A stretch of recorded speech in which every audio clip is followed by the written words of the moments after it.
Welcome to Health Calls, the podcast of the Catholic Health Association of the United States. I'm your host, Brian Reardon. With me is Josh Matica. Hey, Josh. Hey, Brian. So this episode, we're going to be talking about a collaborative model for community-based wellness. And Josh, throughout this season, we've been talking about United for Change, different collaborative efforts, partnerships among our members.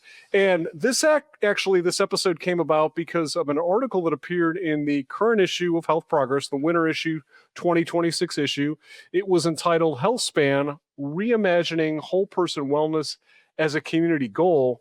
And I think when we read that article, I know at least for me, it really brought up the idea of true collaboration within a community. So can you set a little context for this conversation about that article and about what we're going to talk to our guest, who will be joining us in just a moment, Dr. Scott Neeley. He is president and CEO of Dignity Health Sierra Nevada Memorial Hospital. We're going to bring him in just a moment.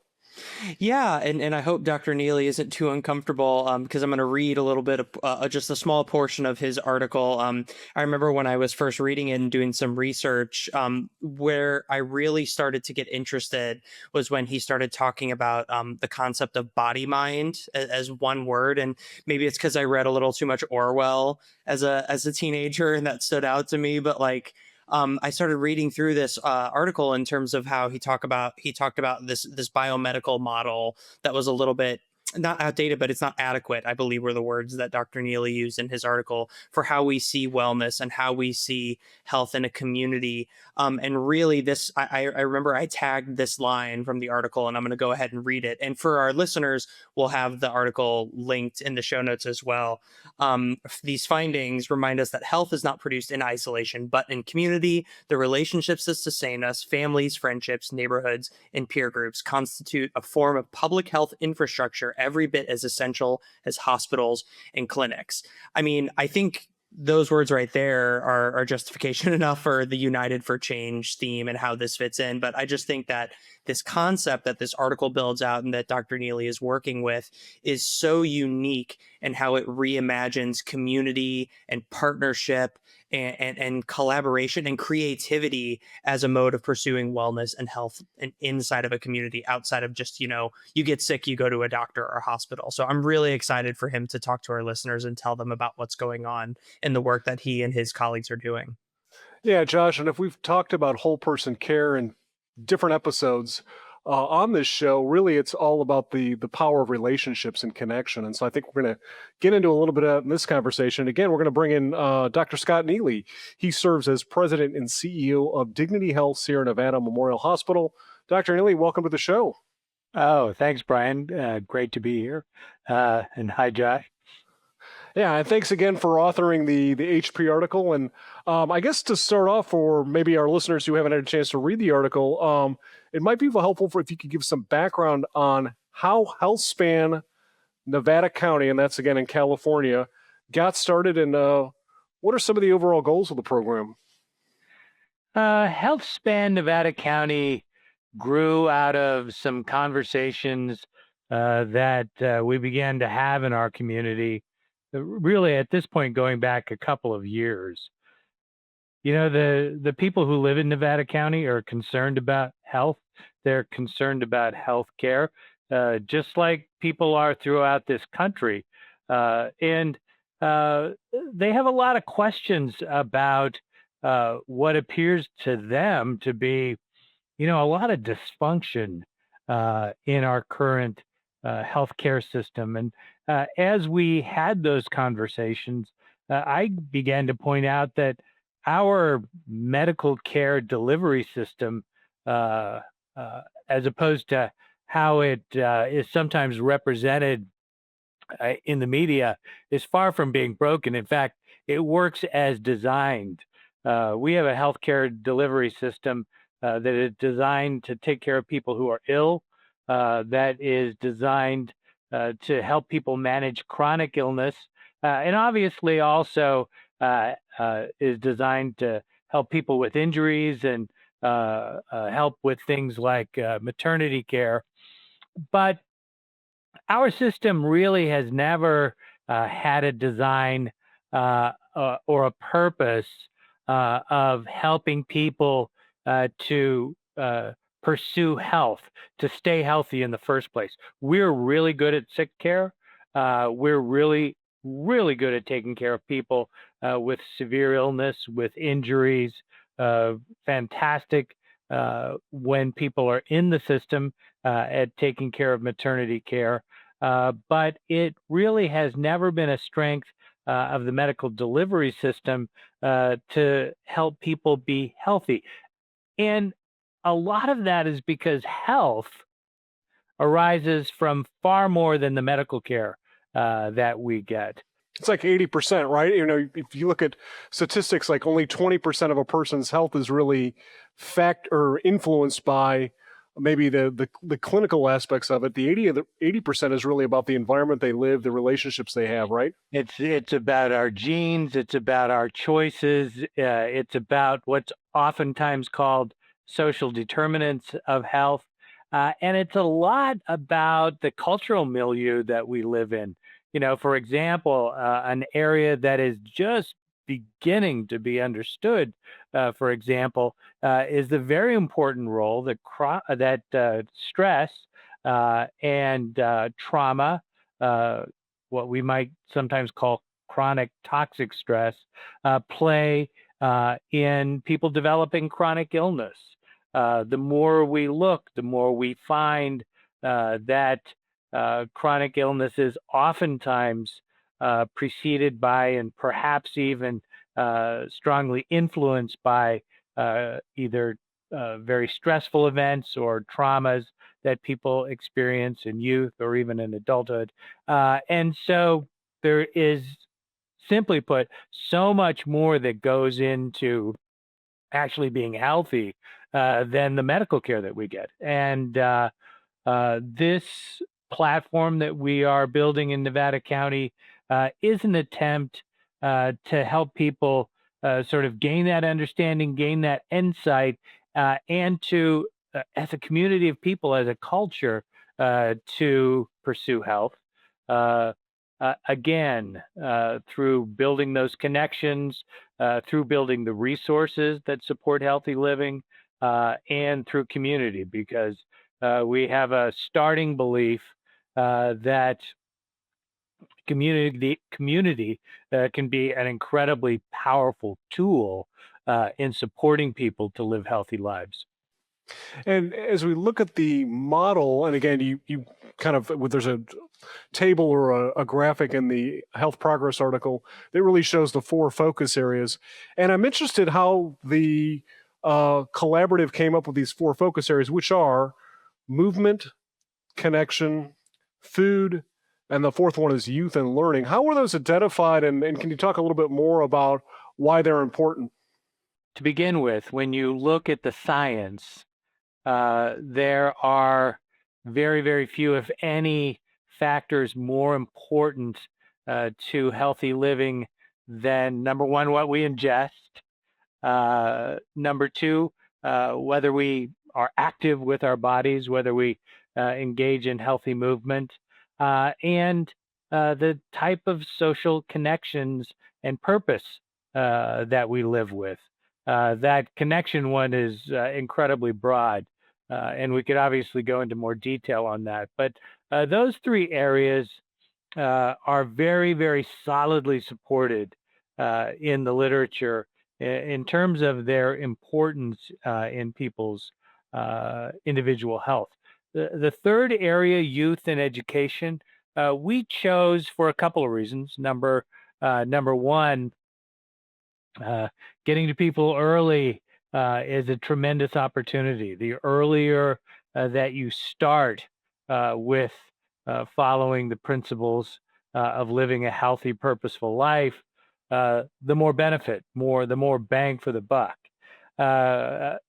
Additionally, some of those things that we talked about a little bit earlier, for example, trauma and chronic stress, oftentimes begin in childhood and with youth experiences. And we think this is a great place to begin talking about that aspect of, developing a healthy mind, body. And so we think that our youth are our future, and that there is a tremendous opportunity to give young people this sort of basis, this understanding that health is not simply a medical thing, but really arises from the lives we live, and particularly from the lives that we live in community with others. Yeah, and I think living in community with others really is why I wanted to particularly highlight the connection piece, because I think we all know, those of us who work in the healthcare profession, that again, what you eat, how much you move, that's going to have a direct impact on how well your body functions, essentially. But the other piece that often I think gets overlooked, sort of in the purely clinical viewpoint of again health as a body, is the issues of things like isolation, loneliness, and there's more and more research coming out about connection. So I guess my question is, as you put this group together, you've got all these different partners. Does the idea of the focus on connection actually maybe broaden the tent a little bit, where you might have folks that wouldn't think that they've got a role in the health of the community, maybe coming on board because they do have a role in connecting people to each other? When you talk to, for example, some of the folks engaged in nonprofits in our community, there already is a true understanding of this within those groups. For example, if you talk with people in the arts community, they intuitively, as well as oftentimes in a knowledge-based way, understand this concept, understand how important these type of interactions can be for people's both, you know, mental and spiritual, as well as physical development. So this is a way to broaden the conversation, and it's also a way to bring in community elements who might not have been sort of mainstream in terms of the conversation about health, but very much connect with these concepts that we are promoting. And can you give some examples of some groups that maybe you were surprised joined this collaborative? I don't know if surprised that they wanted to join the collaborative, but I would say very, very heartened by the response.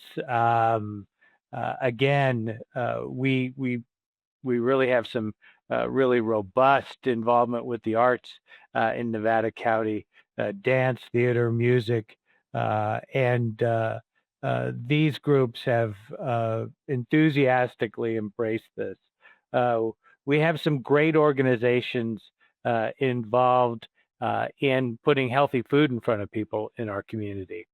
Uh, Sierra Harvest comes immediately to mind, an organization that has just done fabulous work in terms of getting scratch cooking food that's not packaged in cellophane, but actually cooked in front of young people, school lunches and so forth.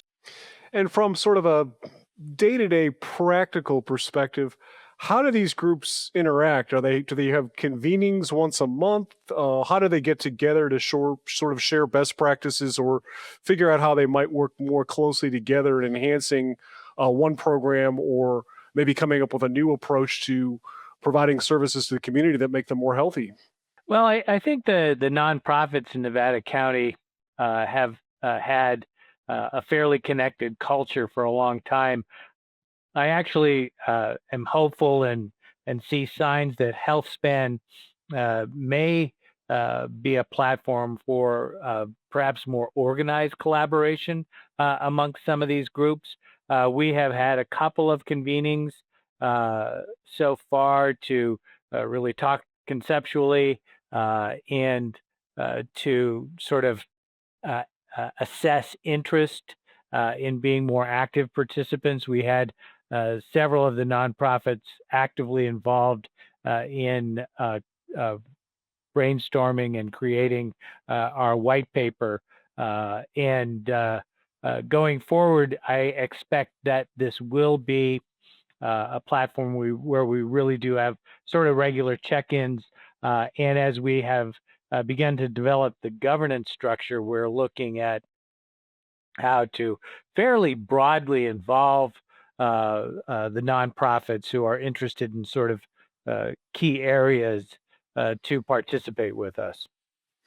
And as this program is rolled out, how is the larger community, not just those that maybe are involved in a particular group or not for profit or you know attend an art class or whatever?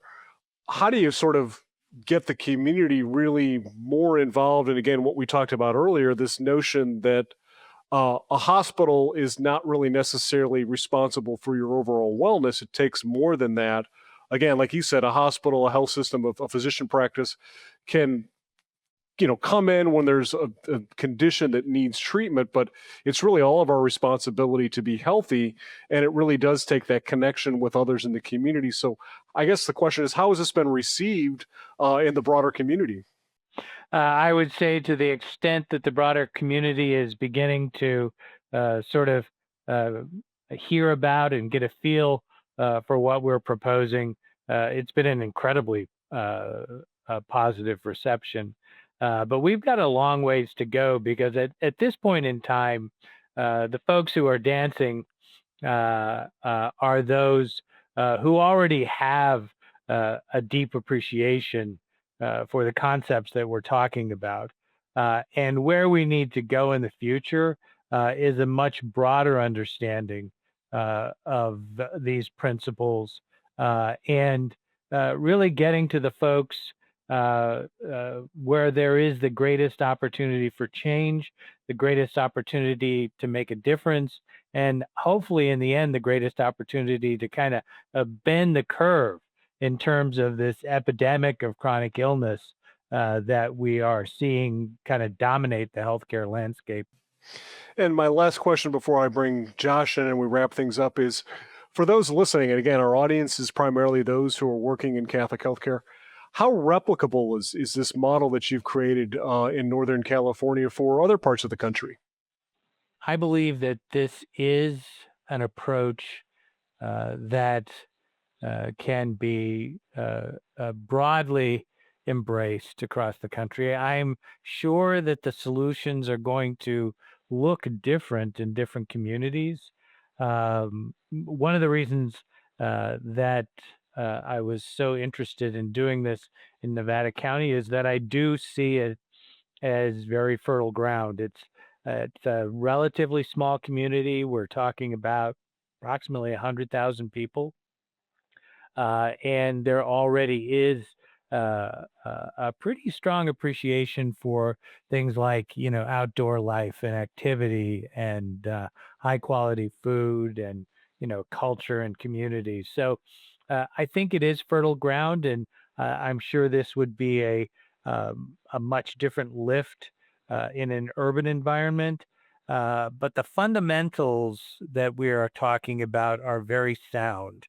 Um, uh, Broad adoption is something that I think is a much bigger lift, and that's why we are seeing, for example, the epidemic of obesity, diabetes, high blood pressure, cardiac disease, high cancer rates. We are uh, overwhelmed to some extent with the highest incidence of chronic disease really in the industrialized world right here in the United States. Uh, the reason for that is that these social, cultural, uh, physical, environmental influences on our health are ubiquitous, and change is hard. Uh, and so I think it goes along with the old adage, simple, not easy. These are straightforward concepts, but getting people to put down their ultra processed food and take a walk on a regular basis is not necessarily going to be an easy lift, but it is a path forward that I think is critically important. Yeah, great reminder. Josh, you've been listening to the conversation. As we wrap up, any thoughts or final questions? Yeah, thanks, Brian. Dr. Neeley, I thought about this when I first read the article and when we've talked a few times, and this keeps rattling around in my head as we have this conversation.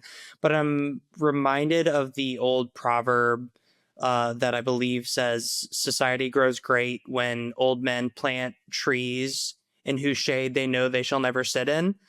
And I think about that because this is very much that type of endeavor, right? It looks toward the future. It looks at this long length of time in which, people's health will get better as you develop stronger, like community partnerships and relationships don't just happen immediately, right? They take time, they take trust. Organizations learn how to work together, and they come and they go, and new people get involved. And as you work with people in a society, in a culture that is so dominated by immediate return on investment and things like that, do you find any difficulty in getting people engaged with it, or do you find that people are excited about the prospect of something new and exciting that will have ramifications positively for maybe the future of their lives, but definitely the future the future generations that will come after them? I really like to think of myself as that old guy planting a tree. Thank you for giving me that analogy. I love it. And I think this is absolutely a long-term play. And it's a critical investment, it's a small step in what I think will be uh, perhaps an arduous journey if we actually succeed in turning our society and our culture away from some of the harmful habits and practices that we've adopted. And it's well worth it, isn't it? Indeed. Again, that was Dr. Scott Neeley. He serves as president and CEO of Dignity Health, Sierra Nevada Memorial Hospital. Dr. Neeley, thanks for being with us and sharing your insights and the good work you're doing there in Northern California. No, thank you so much for having me today. It was great talking with you guys. And this has been another episode of Health Calls, the podcast of the Catholic Health Association in the United States. I'm your host, Brian Reardon. Our executive producer is Josh Matica. Our production assistant is Sarah Marchant. Health Calls is engineered at Once Studios in St. Louis. You can listen to Health Calls on all of your favorite podcast streaming services, as well as at our website, chausa.org. And as Josh mentioned, the article that we talked about in Health Progress, there'll be a link to that in the show notes for this particular episode. And as always, if you're downloading, listening to Health Calls, please give us a rating, subscribe to the podcast, and of course, any feedback you can share is always appreciated. Thanks for listening.